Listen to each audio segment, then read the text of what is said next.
मेरे शौहर ने मुझसे कहा था, तुम्हें किसी चीज की कमी नहीं होगी, लेकिन उन्हें नहीं पता था कि जो कमी मैं महसूस कर रही थी वो पैसों से नहीं भरती।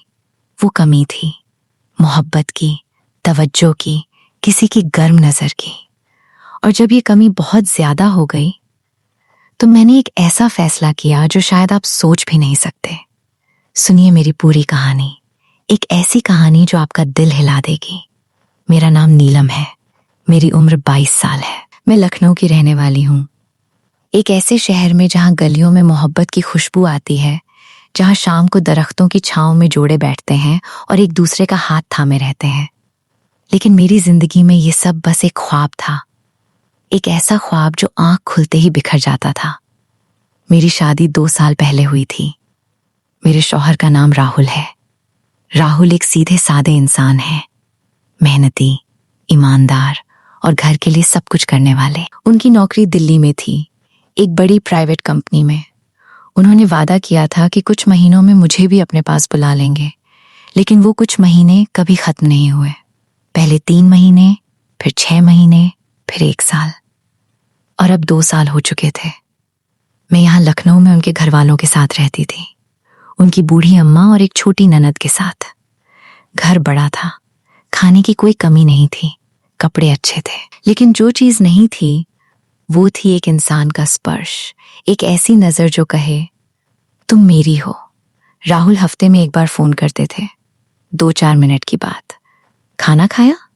ठीक हो? अच्छा रखो अपना, और फोन बंद। मैं घंटों इंतजार करती थी उस एक फोन का, और जब आता था तो इतना छोटा होता था कि उसके बाद और भी ज्यादा तन्हाई महसूस होती थी। नाजरीन, एक औरत की जिंदगी सिर्फ रोटी और छत से नहीं चलती, उसे भी जरूरत होती है किसी की मोहब्बत की, किसी के साथ की, किसी की गर्म आवाज की जो रात के अंधेरे में कहे मैं हूं तुम्हारे साथ। लेकिन मेरे पास ये सब नहीं था।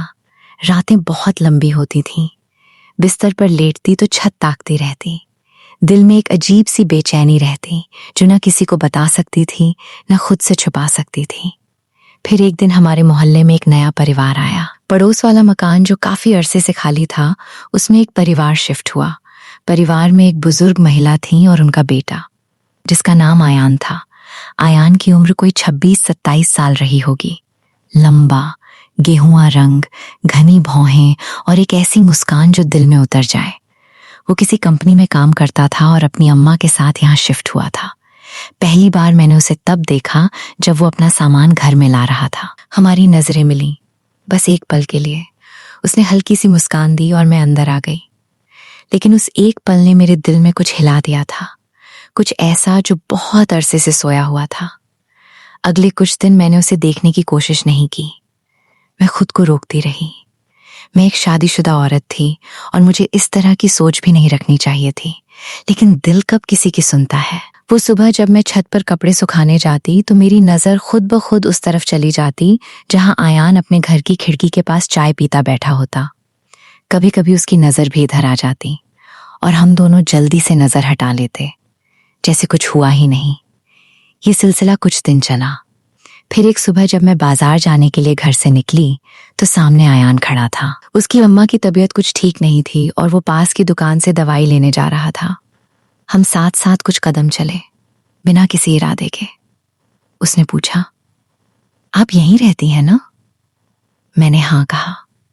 बस इतनी छोटी सी बात, लेकिन उस दिन घर लौटकर मेरा दिल बहुत तेज धड़क रहा था।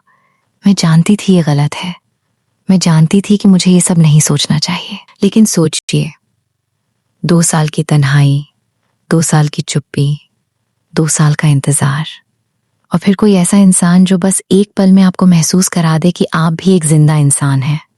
तो क्या उस वक्त दिल की आवाज रोकी जा सकती है? नाजरीन, मैं आपको बता दूं, ये कहानी यहीं खत्म नहीं होती। ये तो बस शुरुआत है। आगे जो हुआ वो ना मैंने सोचा था, ना आयान ने। लेकिन कुदरत का खेल देखिए। कभी कभी इंसान वो रास्ता चुन लेता है जो उसे पहले से मालूम है कि मंजिल तक नहीं जाता, फिर भी चलता रहता है, क्योंकि उस रास्ते पर चलते वक्त जो सुकून मिलता है वो और कहीं नहीं मिलता। तो क्या हुआ आगे? क्या मेरा और आयान का रिश्ता बस एक नजर तक रहा, या कुछ और भी हुआ? ये जानने के लिए आगे सुनते रहिए।